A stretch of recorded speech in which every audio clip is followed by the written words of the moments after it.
খুশবু কিচেনে আবারও একটা নতুন রেসিপিতে তোমাদের স্বাগত বন্ধুরা। আমি নিয়ে চলে এসেছি আজকে মিষ্টি রেসিপি নিয়ে, আর এটা তৈরি হবে মাত্র 10 মিনিটে। তো এটা পাউরুটির রসমালাই, খেতে হয়েছিল দুর্দান্ত।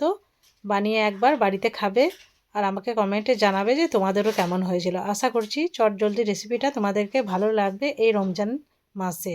তো চলো, প্রথমে গ্যাস ওভেনে আমি পাত্রতে দিয়েছি 2 চামচের মতো চিনি। চিনিটাকে আমি ক্যারামেল তৈরি করে নেব, তার জন্য একটু পরিমাণ জল এখানে আমি অ্যাড করেছি। তো খুব সুন্দরভাবে এটাকে ক্যারামেল বানিয়ে নিতে হবে। দেখো চিনিটা বেশ সুন্দরভাবে গলছে কিন্তু, আর আঁচটা থাকবে গ্যাসের লো টু মিডিয়ামের মধ্যে। খুব হালকাভাবে এটাকে গলিয়ে নিতে হবে। তো দেখো অনেকটাই কিন্তু গলে গেছে। এরপর একটা স্প্যাচুলার সাহায্যে এটাকে আমি নেড়ে নিচ্ছি। বন্ধুরা দেখো ক্যারামেল এবারে আমার রেডি হয়ে গেছে। তো খুব সুন্দরভাবে কালারটা এসছে। এরপর এখানে আমি 2 কাপ পরিমাণ দুধ অ্যাড করব। তো চলো, দুধটাকে আমি খুব সুন্দরভাবে এই চিনির মধ্যে দিয়ে দিচ্ছি, এই ক্যারামেলের মধ্যে। এরপর খুব সুন্দরভাবে এটাকে মিক্স করে নিতে হবে। তো নাড়তে নাড়তে চিনিগুলো কিন্তু ক্যারামেলটা গলেই যাবে। প্রথমে মনে হবে যে টাইট হয়ে গেছে, কিন্তু এটা ফোটার সময় এটা মেল্ট হয়ে যাবে। তো খুব সুন্দরভাবে মেল্ট হয়ে গেছে। একটু নাড়াচাড়া করার পর এরপর এখানে আমি দিয়ে দেবো বড় চামচের 1 চামচ পাউডার মিল্ক। তো পাউডার মিল্ক দেওয়ার পর খুব সুন্দরভাবে আবারও আমি মিক্স করে নেব। তার আগে আমি পরিমাণ অনুযায়ী দিয়ে দিচ্ছি এখানে চিনি। তো এরপর সমস্ত উপকরণকে খুব সুন্দরভাবে মিক্স করে নেব।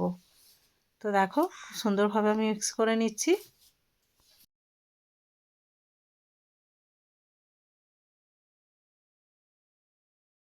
তো এবার সমস্ত উপকরণ যখন মিক্স হয়ে যাবে আর খুব সুন্দরভাবে দুধটা কিন্তু ফুটেও যাবে। তো কিছুক্ষণ জাল করলে এটা অনেকটাই কিন্তু ঘন হয়ে আসবে। তো দেখো খুব সুন্দরভাবে আমার জাল করা হয়ে গেছে। এদিকে এটাকে একটু ঠান্ডা করে নেব।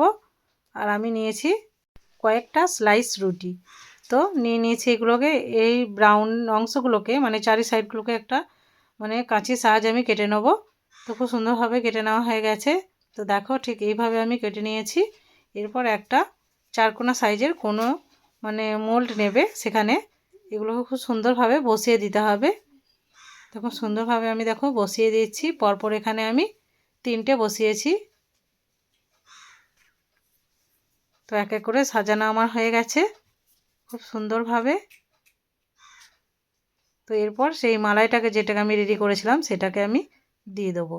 এটা খুব কিন্তু গরম নেই, আবার খুব ঠান্ডাও নেই, মিডিয়াম আছে। তো খুব সুন্দরভাবে চামচের সাহায্যে আমি দিয়ে দিচ্ছি এই মোল্ডের ভিতরে।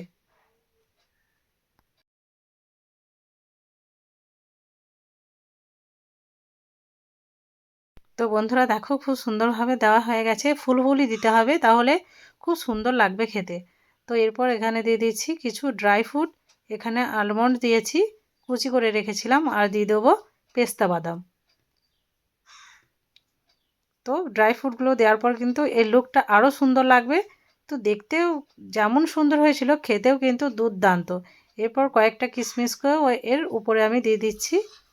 তো এরপর এটাকে আমি রেস্টে রেখে দেবো ফ্রিজে। মাত্র 30 মিনিট পরই আমি এটাকে বের করে নিয়েছি। তো দেখো বন্ধুরা, ঠান্ডা ঠান্ডা এটা খেতে কিন্তু দুর্দান্ত লাগবে। এই সেহরির সময় ব্যাপক লাগবে।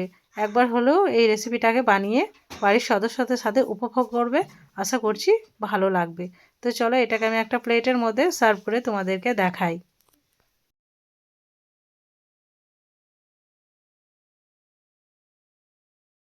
তো একটা প্লেট আমি নিয়ে নিচ্ছি। প্লেটের মধ্যে আমি সার্ভ করব, আর দেখবে কতটা নরম তুলতুলে।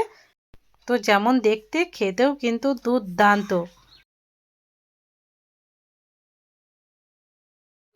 এরপর আমি দেখো এটাকে খুব সুন্দরভাবে প্লেটের মধ্যে নিয়ে নিচ্ছি। তো দুর্দান্ত হয়েছিল। বারবার বলছি একবার হলেও এই রেসিপিটাকে 10 মিনিটের মধ্যে বানিয়ে খাবে ইফতারে। দারুণ লাগবে খেতে। যেহেতু এটা ঠান্ডা ঠান্ডা, ফ্রিজে রাখলে তো ব্যাপক লাগে খেতে। তো আজকের রেসিপিটা তোমাদের কাছে কেমন লাগলো অবশ্যই কমেন্টের মাধ্যমে আমাকে জানাবে।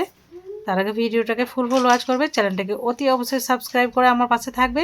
যারা নতুন আছো তারা অতি অবশ্যই আমার চ্যানেলটাকে সাবস্ক্রাইব করে যাবে, বারবার বলছি। তো বন্ধুরা এরপর তোমাদেরকে আমি কেটে দেখাচ্ছি। যতটা মানে একদম রসমালাই যাকে বলে, দুর্দান্ত আর কি। বারবার বলছি এই কারণেই, টেস্টটা কিন্তু ব্যাপক হয়েছিল। তো আরও কিছুটা ড্রাই ফ্রুট আমি এর মধ্যে দিয়ে দিয়েছি। এরপর তোমাদেরকে কেটে দেখাচ্ছি, দেখো।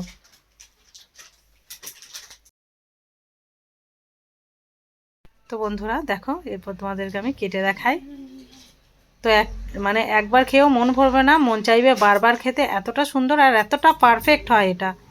তো দেখো, তো বন্ধুরা আজকের ভিডিও আমার এতটুকুই। দেখা হচ্ছে পরবর্তী ভিডিওতে। ভালো থাকবে, সুস্থ থাকবে আর নিজেদের খেয়াল রাখবে। রমজান স্পেশাল এই রেসিপিটা অবশ্যই বাড়িতে বানাবে।